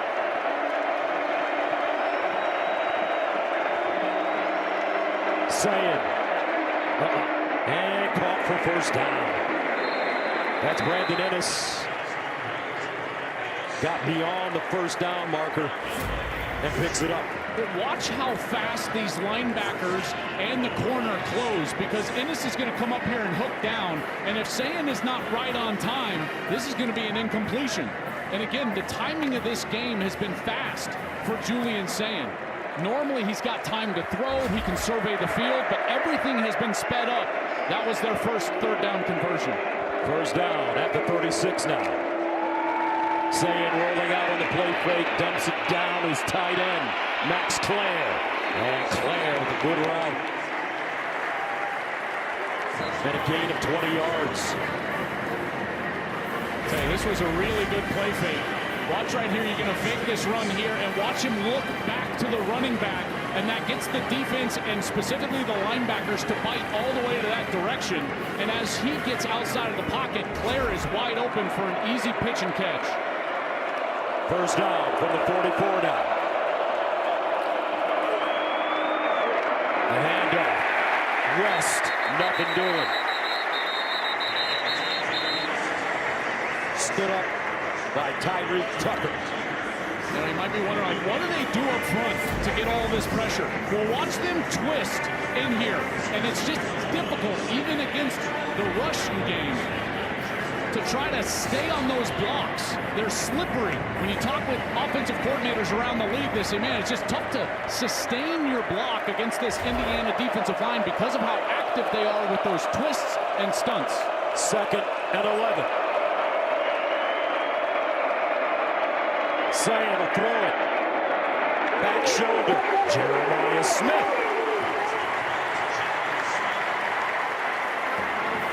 First down. Ohio State. Smith picks up 18. Hey, Gus, if I say to you, like, hey, I'm a quarterback, I'm struggling with my rhythm a little bit, who should I throw to? How about Jeremiah Smith? I mean, great coverage by Pons. It's a really good throw from Sayin. But Smith is just so physical that he goes back, catches that ball into that left shoulder, and is able to get the foot down. Good 6 catches. Here. 6 catches, 103 yards for Jeremiah. From the 27. Sideline. Claire. And he is dumped. Max Claire, the Purdue transfer, having a terrific season at Ohio State. That's a nice job from Sayin to actually recognize that blitz. He saw the blitz from the short side of the field, and he immediately got the ball to Claire. So finally, Julian Sayin on this series, he's starting to see it a lot better and calm down in the pocket. 2nd and 2 at the 19. They hand it to Jackson. He almost squirts through, but does pick up a first down. A 5-yard run. Let's go to the ump cam and watch how close this one was from breaking to the end zone. He's got the crease right here, and you can see Hardy just reaching back and just getting enough. Look at him, that right arm, and he just gets enough of the left leg to trip up the young Bo Jackson and force him to the turf. Ohio State answering Indiana's touchdown. 1st and 10 now at the IU 14. Play fake. Sayin underneath. Caught. And it's Kazmarek this time. So now he's using his tight ends. We saw Julian Sayin do this in the Rutgers game when Tate and Jeremiah Smith were out. He really went to his tight end game. Well, and see what they've done. They've given up the 5 sacks. Their first series of the second half, Gus, it didn't go well. So what have they done on this series? They've got him on the move. It's called changing the launch point for the quarterback. They've got him on the move. He's starting to see it a little bit better. And when you're on the move outside of the pocket, those tight ends become great weapons. He's 5 for 5 on this drive. 2nd and 3. Straight ahead. Bojack. They give him 2. Well, the red zone has been the story of this game, both sides. Ohio State, 3 possessions in the red zone, had to settle for 1 field goal. They did punch it in, but here a massive 3rd down for Ryan Day and these Buckeyes. 3rd down and 1. At the 5.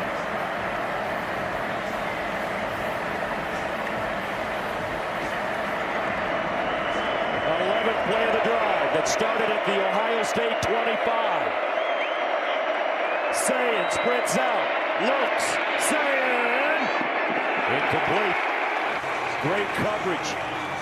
Pons on Jeremiah Smith, and now it's 4th and 1. Pons is so good in recognition. Again, he's got a tight split. That means how far he is away from that tight end. And so Pons knows he's going to try to get outside. He plays him very physical, giving up 50 pounds. Aiden Fisher, number 4. D'Angelo Pons saying, no, but the Buckeyes will stay on the field. Offense, 4th and 1. Here we go. 4th down and 1 at the 5.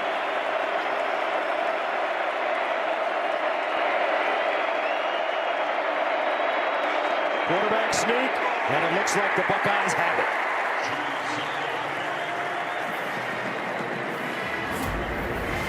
This is a heck of a surge from the right guard. He's really the one that provides the block. Right there, number 58, that's Gabe Van Sickle. He's been rotating in here the second half of the season. And Sayin is able to just stay up above the turf. You can see that and get that yard and move the chains. 1st down and goal from the 3.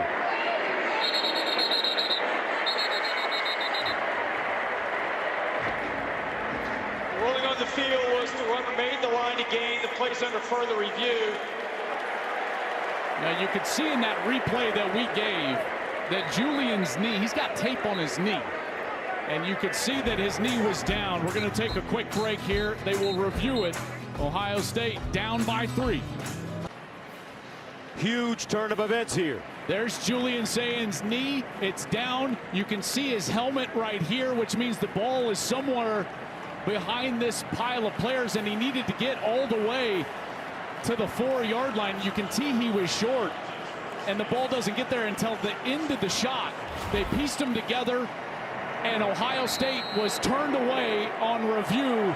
4th down stop for Indiana. Offense back on the field for Curt Cignetti. First down and 10 at the 5 now for Indiana.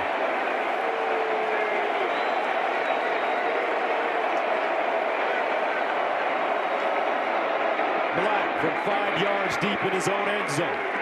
And he's lucky to get back to the line of scrimmage. Man, no gain. Caden McDonald is just, he is so good. For a big man to have the power that he does, he's also got the quickness to evade the block, and then get in the backfield for the stop. Man, he is tremendous. That's why he is rocketed up draft boards. He's almost certainly going to be a first-round draft pick, and he was the Big Ten's defensive lineman of the year. Second down and 10 at the 5. Surratt in motion. Mendoza underneath. Looks like he's got a first down. Yes, he does. E.J. Williams Jr., who's been battling injury, gains 12. And that should take us to the end of the 3rd quarter. How about this, folks? 1 versus 2. Big Ten championship on the line. Top seed in the college football playoffs. Heisman Trophy. 3. Game sponsored by Discover. Start of the 4th quarter, folks. We wouldn't want it any other way. 3-point game. IU on top of Ohio State for the Big Ten championship. For the top seed in the college football playoffs. And maybe for the Heisman Trophy.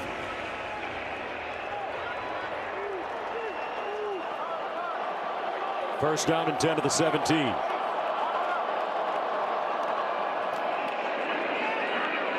Black. Ohio State ready. No gain.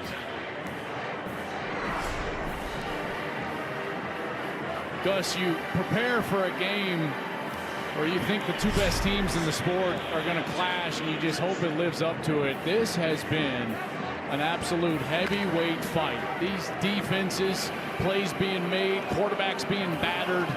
This has been absolutely outstanding. Defense. 2nd and 10. Play action. Mendoza. Over the middle. Caught. He threw a dime. Charlie B. Charlie Becker, another grab. This time for 16. I tell you, Ohio State is screaming for a hold here. Watch Kenyatta Jackson, number 97. He's going to have a little bit of pressure over here on the left side, and then he's just dragged down. No idea how a flag doesn't come out, but Mendoza does a great job of staying patient outside of the pocket, and Becker just slid to an open area, gave the numbers to his quarterback for a completion. Becker, 4 catches, 86 yards. First down at the 32. They'll run it left with Black. Kalon Black stopped by Caleb Downs. A 4-yard jaunt. Tell you what, they just continue to pound away with this run game. They haven't had a ton of success. Only about 3.8 yards per carry, but now over 100 yards. Only the 2nd team to now go over the century mark against this Ohio State team. And you can tell these Buckeye faithful, they are getting nervous right now. 2nd down and 6 at the 36. Mendoza, sideline, caught. Guess who? Charlie Becker. Charlie B having a game, having a day. 7 yards. One of the things I love about this IU offense is they will just take what the defense gives. Corner is way off. Jermaine Matthews giving a lot of space to Charlie Becker there, who, remember, on the last series hurt him on that deep ball down the field. And Matthews just giving up that completion, and they'll take it. And they're patient enough, efficient enough to do it. First down and 10 of the 43-yard line now. And they'll hand it to Hemby. Roman Hemby. 3-yard gain. Caden McDonald, the big man, in on the play. I mean, think of this drive so far. This has already been a successful drive because they've changed the field position. They started inside of their own 5-yard line, now near midfield. So a really successful offensive possession here, but now trying to capitalize and try to get points. Second down and 7 at the 47.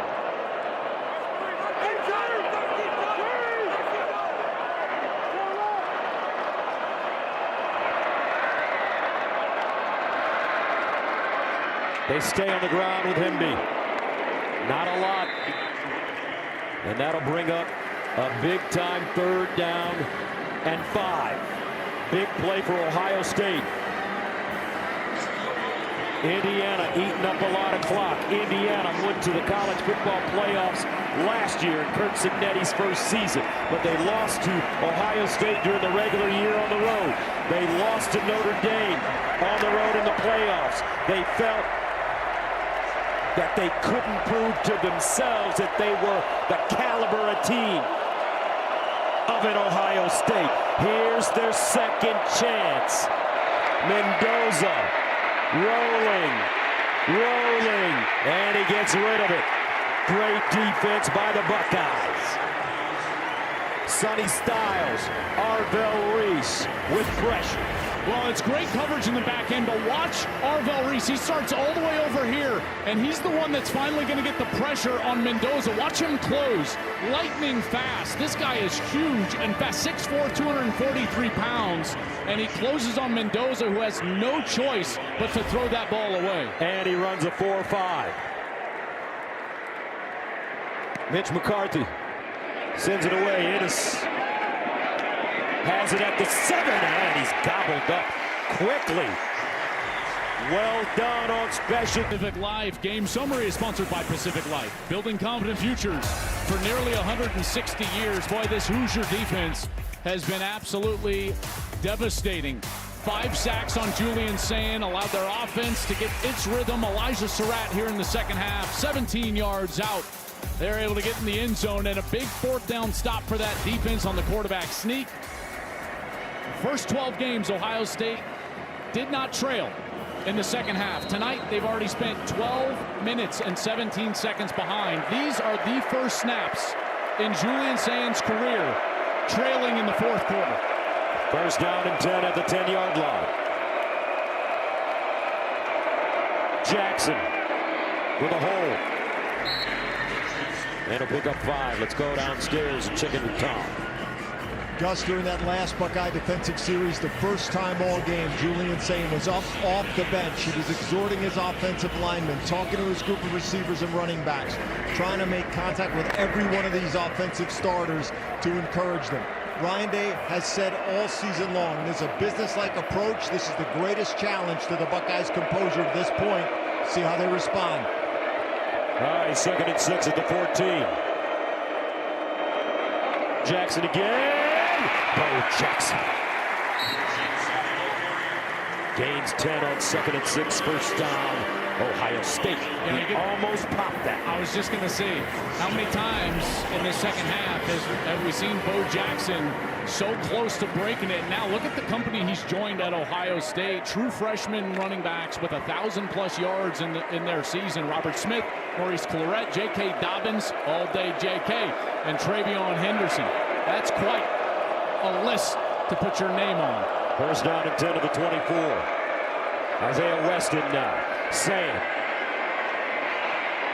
underneath his tight end, Kazmarek.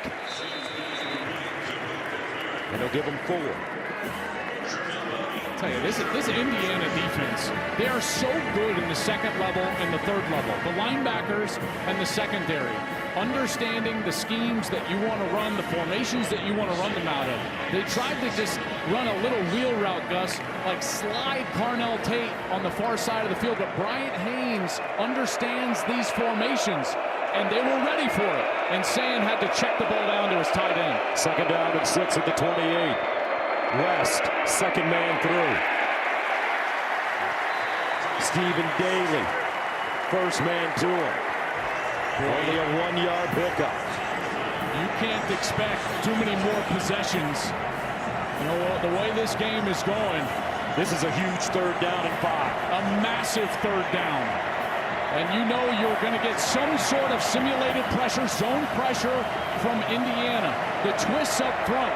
This offensive line has got to be great here because you know this pressure is coming after Julian Sayin. Jeremiah Smith, number 4, top of your screen. Tate, 17 bottom. He looks Jeremiah's way. Now over the middle. Caught.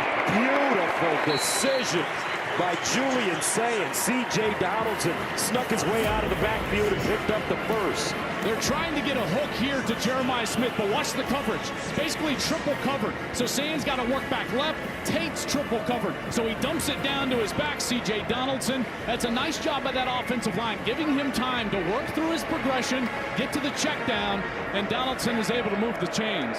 Clock keeps ticking. Sayin. Smith in space, and Smith bottled up and taken down. Fisher in on the tackle, along with Boykin. They lose 5. You know, as Smith goes across this formation, watch number 4, Aiden Fisher. He's outside before you can even get the wide receiver outside. His recognition of plays is outstanding. That's why they call him the brain of the defense. Hitting that head right there, Aiden Fisher playing a hell of a game. 2nd down and 15 at the 32.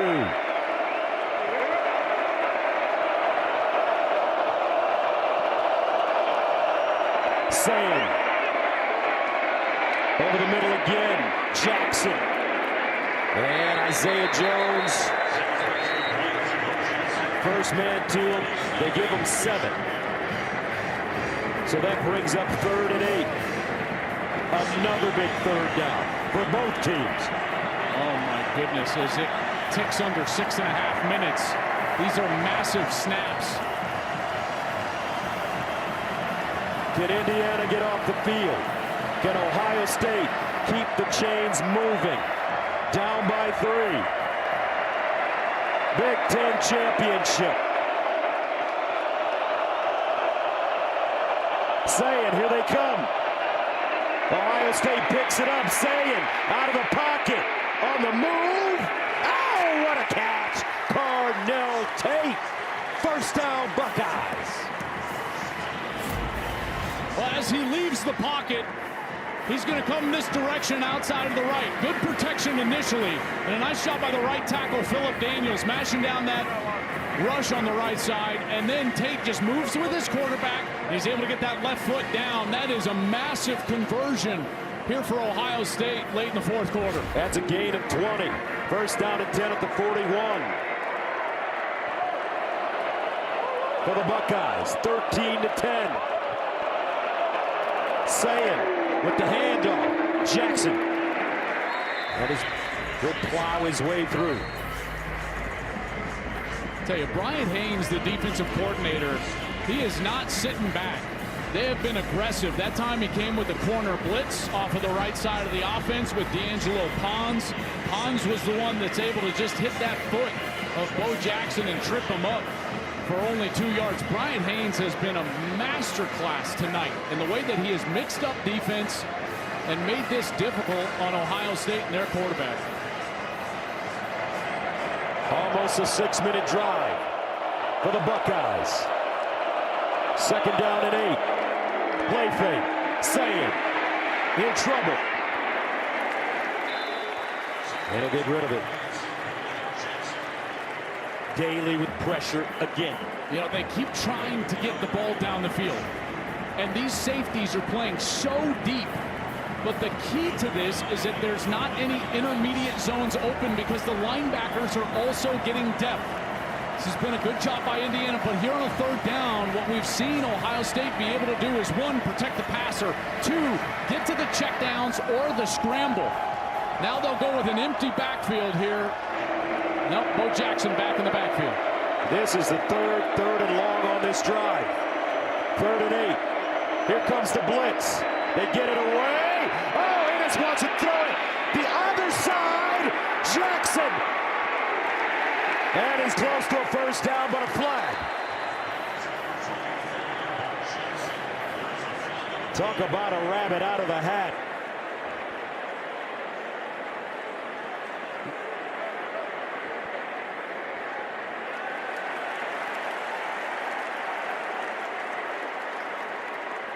I think they're going to get, I know this will sound weird, but a low block on the defense.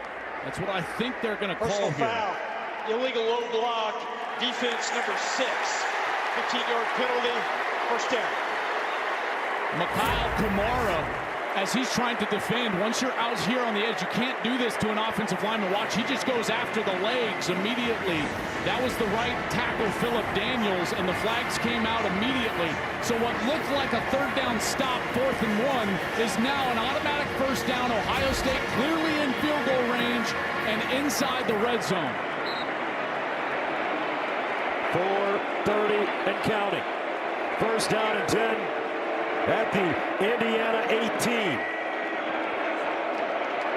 Jackson. Bo Jackson. Determination. He'll get to the 10. He looked like a little bowling ball on that play, didn't he? Spinning around, and we have seen him. Look at Curt Cignetti. He is screaming for a hold. Both of these coaches have been screaming for a hold. But I'll be honest, they haven't called him on either team here. Ryan Day has been asking for the hold as well. They're letting him play inside. Jackson with a nice physical run. 2nd down and 2 at the 10-yard line. Got single coverage out here to Smith. Jackson the pistol. They give it to him. And he's close to the first. Maybe a yard short.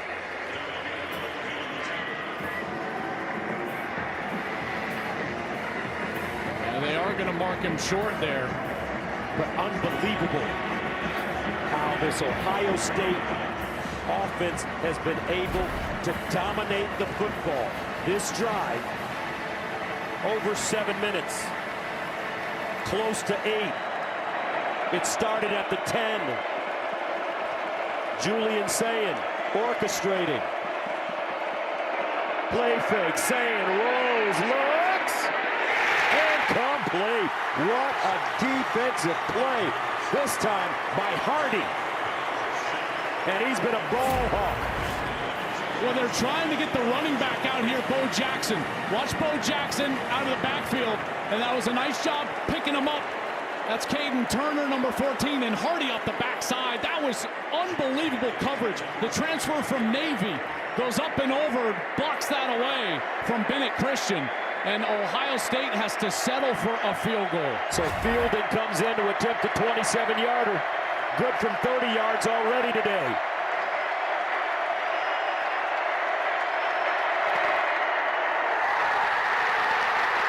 No good! He missed it! Indiana, 2:48 away from their first outright Big Ten championship since 1945.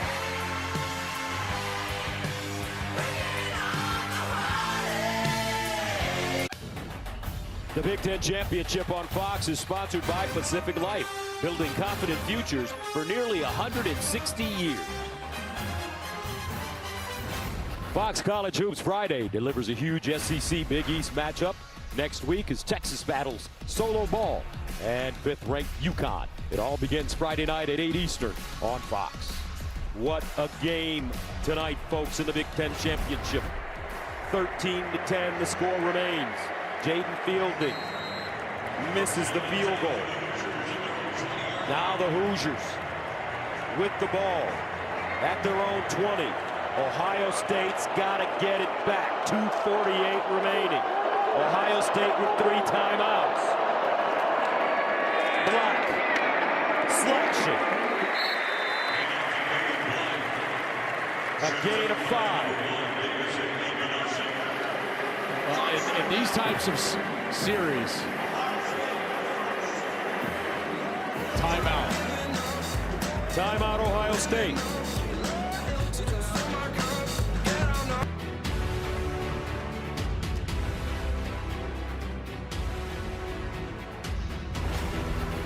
Welcome back to the Big Ten Championship game.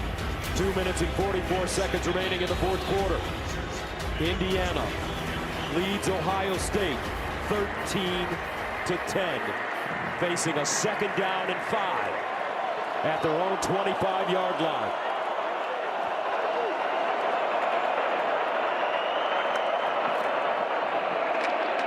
And it's Black. A loss of 1. Looks like Mendoza may have thought about pulling that ball out. And to say that this series is lopsided will be an understatement. After all, Indiana has the 2nd most losses in FBS history, while Ohio State has the best winning percentage. The Hoosiers have lost to the Buckeyes 81 times, the most against any team, and Ohio State has won 30 straight. That's the longest win streak versus an opponent in Big Ten history. You know who doesn't care about that? Curt Cignetti. You know, he said to us,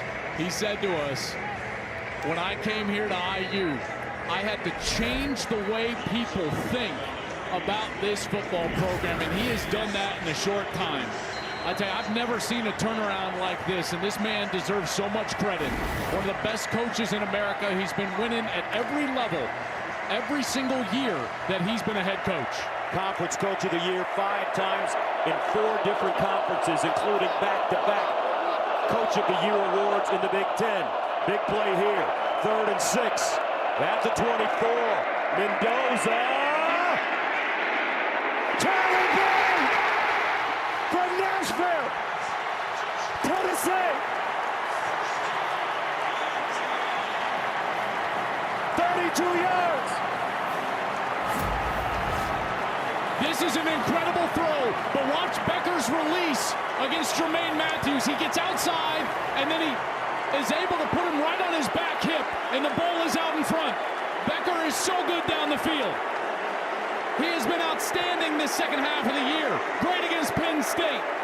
Huge catches down the stretch, and Fernando Mendoza, Gus, maybe by State Farm. Like a good neighbor, State Farm is there. The last time Indiana beat Ohio State was in 1988. Legendary running back Anthony Thompson ran for 190 yards and 4 touchdowns as the Hoosiers routed the Buckeyes 41-7 in Bloomington. Fernando Mendoza. Look at what he's done since the first quarter. 12 of 15, 192. Yeah, but not just on the stage. Against a historically great defense with 4 first-round draft picks on the field. I mean, Ohio State has been dominant on D all year, and Mendoza has made some of the best throws of the season here in the 4th quarter against Ohio State. First down and 10 at the 43. They'll stay on the ground as Black slips before he gets to the line of scrimmage. No gain. Well, depending on when Ohio State wants to call this timeout, you know, you would assume, you know, whether they take it after this play, which they look like they won't, they might take it after 2nd or 3rd down, but you play this out, they could probably get the ball back with maybe 20 seconds, but here's the problem. If IU's able to get off a clean punt, it'd be 20 seconds and probably about 90 yards to go. You know, for a touchdown, trying to get yourself into field goal range, just not a lot of time. They won't have any timeouts. 2nd down and 10 at the 43. Block again. Sonny Styles with the tackle. And a timeout called by the Buckeyes. Their final time by 3.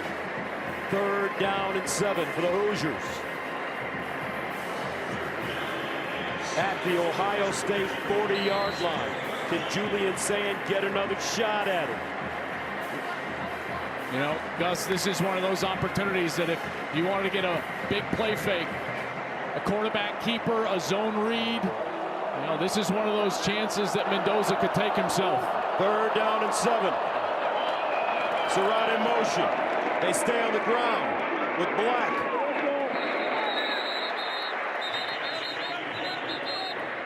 And the clock continues to run. Well, we talked about the red zone was going to be the difference in the game, and it certainly has been here in the 4th quarter. Ohio State in the 2nd half, 2 deep red zone possessions. One, they go for it on 4th, can't get it after review. Then they settle for a field goal on 4th and 1. 4 possessions in the red zone, only 1 touchdown, 1 of 2 on field goals. And of course, Jaden Fielding missed those giant kicks against Michigan last year. They lose that ball game by 3. Sayin in the offense just unable to convert on those red zone possessions. Give a lot of credit to that Indiana defense and Curt Cignetti. And now, after this punt, you're looking at about, I don't know, 18, 19 seconds that Ohio State will have with no timeouts. Try to get down the field. You know, I think about those short yardage situations for Ohio State, and they've struggled with that. They struggled last week against Michigan. They struggled here tonight. You know, not going for it on 4th down and trying to kick the field goal. They failed on the 4th down in the QB sneak. Remember last year, late in the season, Gus, one of the things that they were great at was short yardage conversion. And the reason was because they had a big, athletic, running quarterback in Will Howard. They don't have that this year. It's a drop-back style game with Julian Sayin. You know, that puts a lot of pressure on the offensive line in the run game, and they've been unable to convert those situations. And now find themselves down 3. But really, the praise needs to go to the Indiana side. Like, that defense has been unbelievable tonight.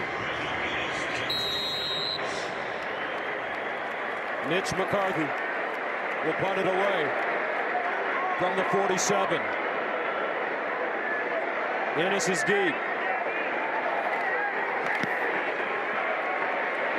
End over end. And Ennis has it at the 13. So, with 18 seconds left and no timeouts, trailing by 3. Ohio State comes back on the field. This Indiana defense today has been excellent. But remember, the Buckeyes still have Carnell Tate and Jeremiah Smith. Now, even though Fielding missed that short kick, in warm-ups he had distance from about 59-60. They would need to get the ball to about the 42-41-yard line. They got a lot of distance to make up. So they need about 50 yards. Smith in motion. Sayin moves around, dumps it down, and out of bounds goes Donaldson. With 13 seconds to play. Well, now these DBs for Indiana, you just have got to be deeper than the deepest. No one can get behind you. You know, and if you're Julian Sayin, I think you're going to have to take a chance. Probably down the seam, because it's heavy outside leverage for these defensive backs, trying to keep them away from the sideline, in particular deep down the field. There you see the prevent. Only 3 pass rushers. Sayin steps up, lines up.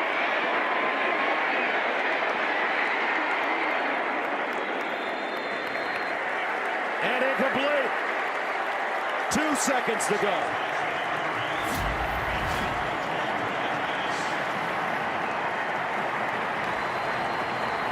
Brandon Ennis was trying to dive for this one late, but you can see clearly hits the ground. And Indiana Hoosiers, they can smell it now. 2 seconds away from their first outright Big Ten championship since 1945. Curt Cignetti, only his 2nd year.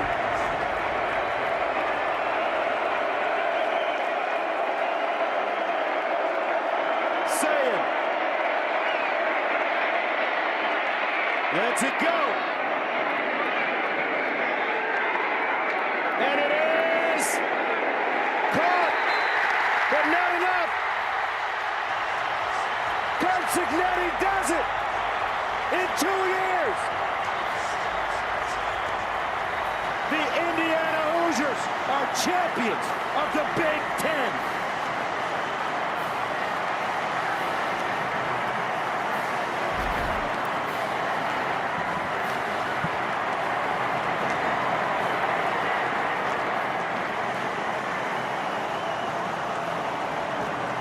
Let's go downstairs to Jenny. Fernando, congratulations. Indiana, the Big Ten champs. How does that sound?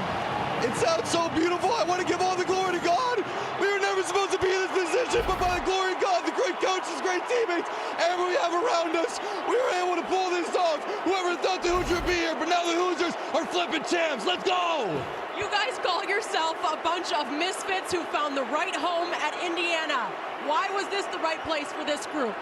It's the right place for process-oriented. We're going day by day. Whether it's the offensive line, the defense, the coaches, special teams, we're all process-oriented to one goal. That's our thing, is we're brothers. We can drag teams into the deep end because we know that we're going to stick together and we're the strongest glue ever. Tell me about finding Charlie Becker, 3rd down, 2 minutes to go. We talk about Heisman moments, but take me through that one.